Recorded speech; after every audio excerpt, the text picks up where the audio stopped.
Hello and welcome to the 2-minute warning global interview series, where we ask what's next and, more importantly, what should be next in the global energy transition.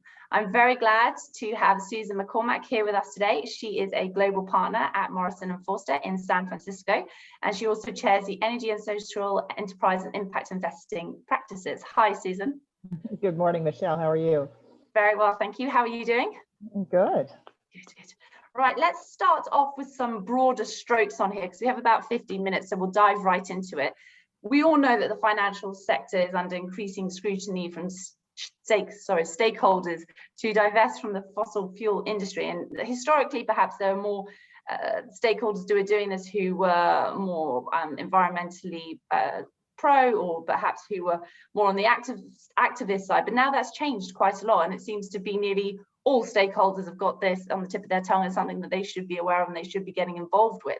And as a result, we're seeing major financial institutions making pledges. Most recently, we've got HSBC announcing plans to phase out coal financing by 2040, for example. And we've seen net zero targets from the world's biggest economies and major corporates as well. So against this background, how would you describe the pressure that you're seeing on law firms and legal teams from clients and wider stakeholders about the climate-related activities that you're dealing with, not just as a firm, but as a sector?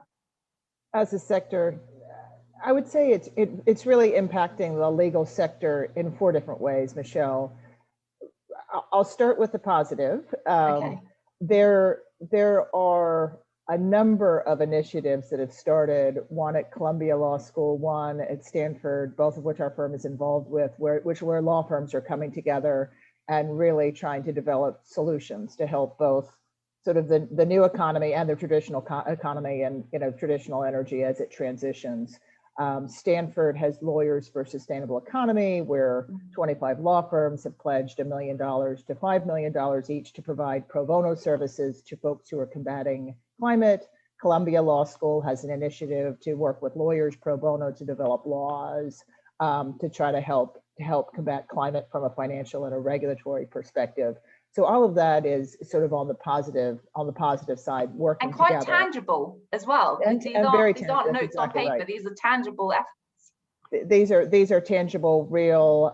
The Stanford one started about 5 years ago, and it has been so successful. It just was renewed, and some of it appeals to the competition among lawyers. 10 other top firms are involved, so we want to get involved too. So that's fine. If it leads to that result, that's fine. That's exactly right. I would say on the positive, I think some people would say on the negative, increasingly clients are asking about it in RFPs. So when we pitch for our services and they ask, and you fill out a questionnaire, I'll actually ask you, Michelle, I started our initiative 20 years ago in sustainability at the firm, and I kept thinking some client is going to ask how we're doing on climate. Nobody asked for years. Who do you think the first client is who asked? You're gonna have to tell me, because by the time I guess, the interview will be over. it was JP Morgan. So okay.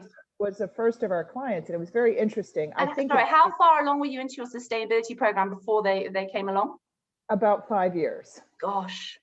But that was 15 years ago. So they were early. And what I've really found is with clients, if you have one person inside who's driving, and that it can really affect change. So at any rate, law firms are increasingly receiving these questionnaires where they have to say what they are doing internally. Third, on the slightly more negative side, you do have law students who are getting organized. There's a group at Yale, and they're actually rating law firms and saying, these law firms are good, these law firms are bad, primarily, if not exclusively, based on their work for traditional energy companies. So I have a bit tricky, that, isn't it? I have an issue with their methodology, because some law firms out here that are tech companies have never touched an energy company at all, don't do anything on climate, get an A because they don't touch any traditional energy companies. Whereas I feel like we have an obligation to work with traditional energy companies to help them with the transition. Indeed. I mean, we can't, they need to come along with the transition. That's what we need for energy security. Exactly. So we have gently recommended that they look at the type of work. I mean, if you're representing a big energy company, trying to keep from disclosing your emissions, that's not great, but if you're representing a big energy company in connection with, coming up with license agreements where you can mitigate climate at the same time as you're engaged, in oil exploration, that to me is much more meaningful. Exactly. And the fourth, the primary area where I get very, very excited is there's a lot of opportunity. Sort of for years, and for us for 20 years, we've been developing tools that are out of the ordinary course for how clients, how investors, and how companies can really focus on climate in addition to generating returns. Are these methodology tools? Are they financial tools?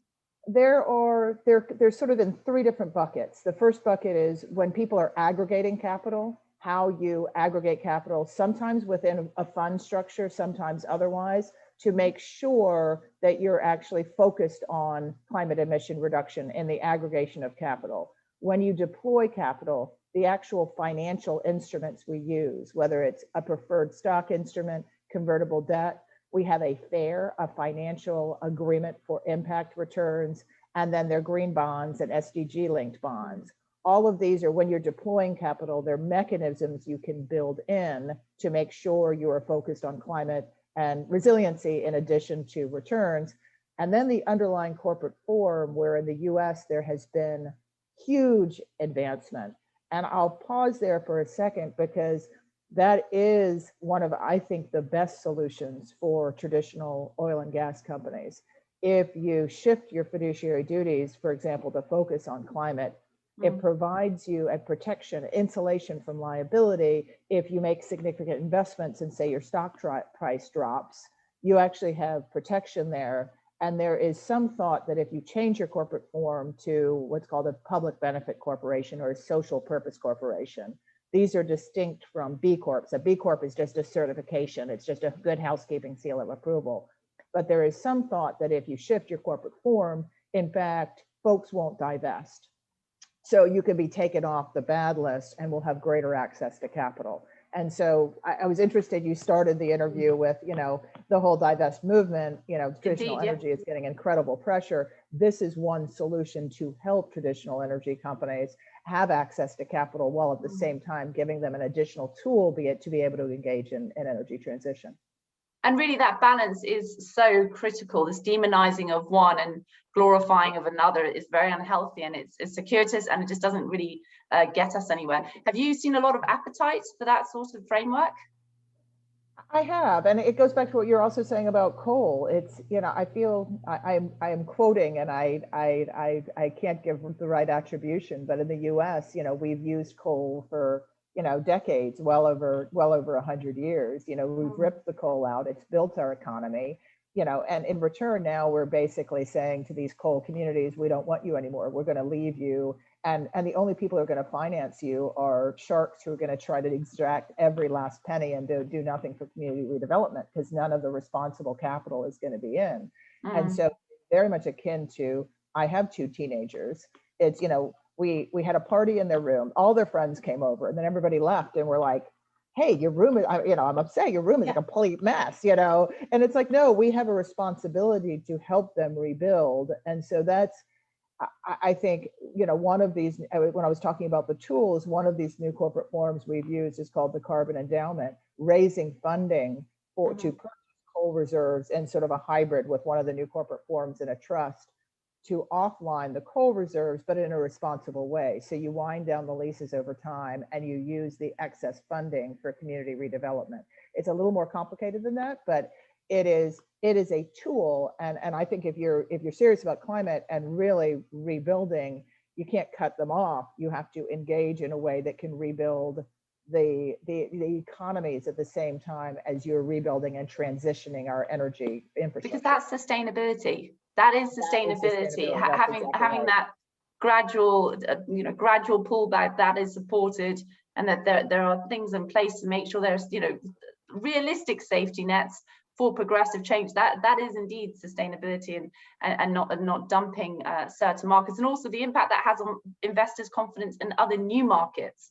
You look back and well, do you remember that what happened to the coal industry? It got completely destroyed and dumped essentially. Well, I'm not sure I want to invest in XYZ, you know, from the 2050s onwards. And it serves as perhaps a worrying lesson in the history books if this isn't managed correctly. And just part of that is what I want to talk about in terms of complete overhaul of energy or climate narratives has been in the US. Obviously, there have been some very pro-climate voices, very senior pro-climate voices for a long time, but really with the Biden administration, this is accelerating hugely with the plan for the US to achieve 100% clean energy economy and reach net zero emissions no later than 2050 as well.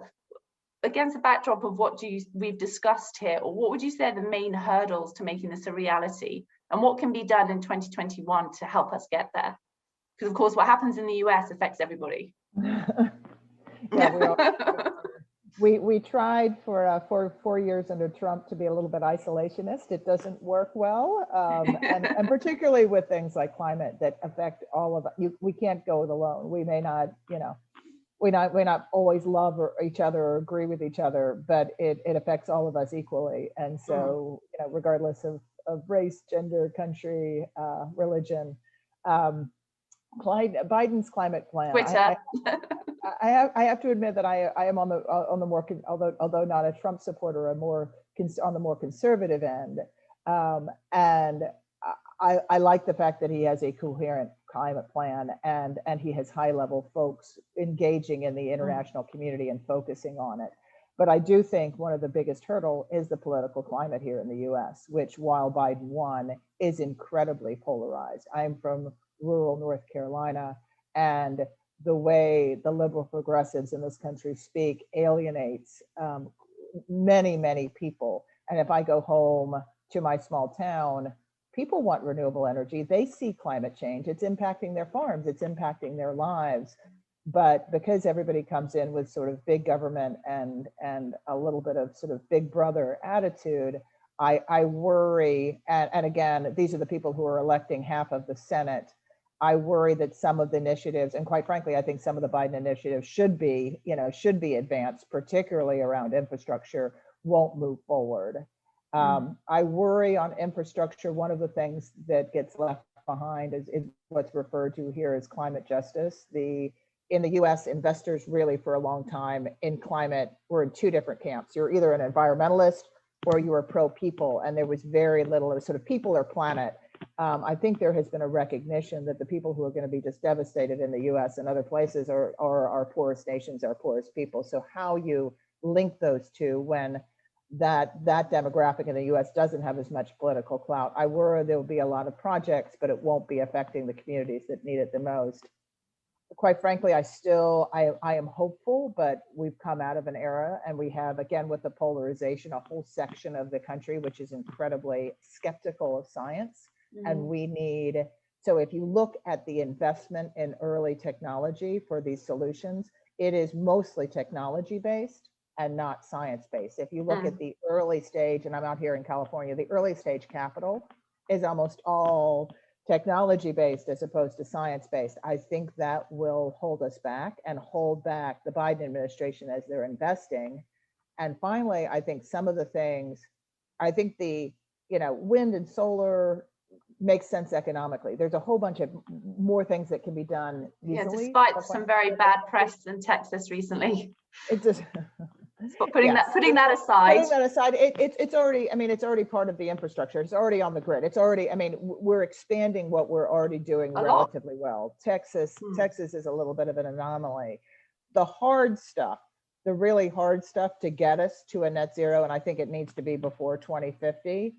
I'm not seeing, I don't know whether, the Biden administration is going to support direct air capture, for example. The real storage, not the micro, not the storage solutions for Tesla and Elon Musk, but the storage solutions broad scale for renewable.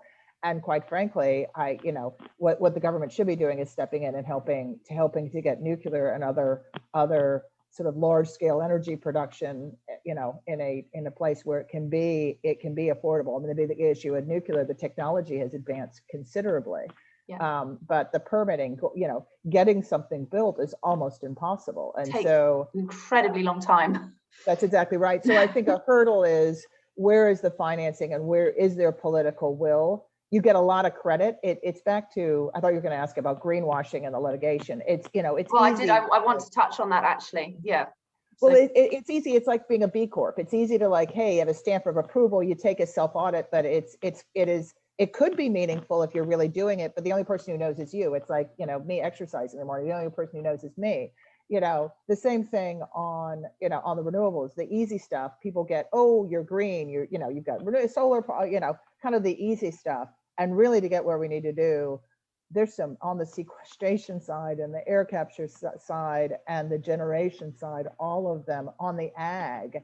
I mean, there have to be some fundamental shifts that are hard and expensive. And I worry that whether there's enough political will. And there's certainly a lot of it in the headlines. There's certainly a lot that this needs to happen. There's a lot of forecasts by consultancies and agencies saying very, very scary numbers really about, for example, CCS, how far behind we are. And these wonderful conversations about different types of hydrogen, and of course, grey with CCS and blue, sorry, and that this is not, the market's not developed anyway. So we're talking about a new market, but requires another market to grow before you can even get there, yet hydrogen's the next big thing. Well, that's a bit confusing. And it sounds very similar to what you're saying in terms of the devil's in the details really, and those, the I's aren't being dotted and the T's aren't being crossed yet. But of course, this is a global challenge as well. You know, there's the bigger picture as well. The UN is saying that we need about $300 billion per year to get climate adaptation on track-ish. You know, even not ideally on track, but to really start catching up, yet only about 30 billion a year is being invested. So it's this shortfall is echoed on a global basis. By no means is it the US alone. What would you want to see if you had a wish list this year? What would you want to see done to start narrowing that shortfall by December? I would want to see two things. Either government funding or philanthropic funding really being a catalyst for mainstream funding. One of the other issues we have, and when I talk about the legal tools, in the US, a lot of the climate work is viewed as purely philanthropic. You know, Jeff Bezos puts together a $5 billion fund, everybody cheers. You know, we have foundations focused on it. Philanthropic capital is likely, and this is a general number, less than 0.5% of the capital markets. So even if we double, triple, you know, 100 times, you don't get close to what you need. So everybody says, okay, I'm going to make my money and then I'm going to give some things, you know, away on the side. This is sort of the old US model. You have to fundamentally change how you make money. That's number one. And I talked about how you blend it into the mainstream instead of just giving it away. That's when I was talking about how you structure your fund, deploy capital and the underlying form. But the second thing, and so, I mean, what I would love to see the US government, and I would love to see investors say, yes, we're not going to take the old playbook. We're not going to put together our private equity fund the same way we've done every other one. We've made a whole ton of money already. We're actually going to, we can make, you know, just as much money, but we're going to put some of these mechanisms within our fund structure to make sure that there's a focus on climate and impact. And I want the LPs around the world, I want the big investors from the Gulf and everywhere else to say, no, you know, there's actually a way to do this responsibly. There are billion-dollar funds out there that are doing this and, you know, and meeting the legal requirements of pension funds and otherwise to invest for profit, but really building impact in a meaningful way. So that's number one. Number two, back to my point on philanthropy, you thought I had missed that one. Philanthropy or government funding, I think, is most effective when it's used in a catalyst. For example, in a stack deck fund, where you take a little bit of philanthropy or government money, either as a guarantee or a first loss, and then it allows mainstream capital to come in. So that's my thought on some of these things that are hard. Instead of giving it away for things on the side, you take a little bit of philanthropic capital, you marry it, you know, as first loss capital in a stack deck fund, you marry it with mainstream return-based capital, and then you can leverage it. Your $1, you know, of philanthropic capital can be 5 or 10, you know, can yield 5 or 10 additional investment dollars, and you really can which is scale. huge. And for the mainstream investors, you have somebody who's taking the first loss. You can do the economic modeling. I'm just the lawyer, and so the risk of loss here is 5%, 10%. You have philanthropic capital that covers that, that comes in and says, okay, we'll take that loss to guarantee you the return, and then you can responsibly deploy the capital. Those to me are probably the two most. Your two wish lists. And actually, three is shifting the corporate form. We have a number of companies. It's your list, Susan. You add a third one if you want to. Because I mentioned it earlier, but I'll come back to it. Having more companies become, public benefit corporations, again, distinct from the B Corp, shifting their fiduciary duties. And if you are a traditional oil and gas company and you shift your duties and you have fiduciary duty to climate in a responsible way, you then can invest heavily in energy transition and you're protected from and insulated from shareholder litigation. And to me, that's a game changer. And if we encourage, 2 years ago, there was one publicly traded PBC in the US. Now there are 3 PBC SPACs and there are 5 publicly traded PBCs. So it's gone. Yeah, and again, that's the positive. The negative is, also if people don't start doing this, the litigation, the regulatory and the litigation is also taking off as well. People are finding more and more ways to sue companies that don't do this. So you can do it either because it's a positive, gives you greater access to capital. Or you can do it from fear. Or, out of, if I don't do something, I'm going to start getting sued. Is that a relatively low hanging fruit? Could you see a lot of progress of that being made this year? Compared to the other steps that need to be made, would you say that's the most realistic one to crack on with? I think the most realistic is actually the middle one that I mentioned, which is shifting slightly and using first loss capital in these stacked deck funds to deploy capital. I think that we've done it at scale. It really works. And the California Rebuilding Fund we just did, and it works to move large amounts of capital in a really responsible way toward impact. So that to me is and there doesn't need to be any government regulate. You don't need any action. When I mentioned sort of the issue, you don't need any action at the government level. Yeah, which can be very time consuming and complex. So just before we wrap up, I just want to ask one question on the greenwashing, which you did touch upon as well.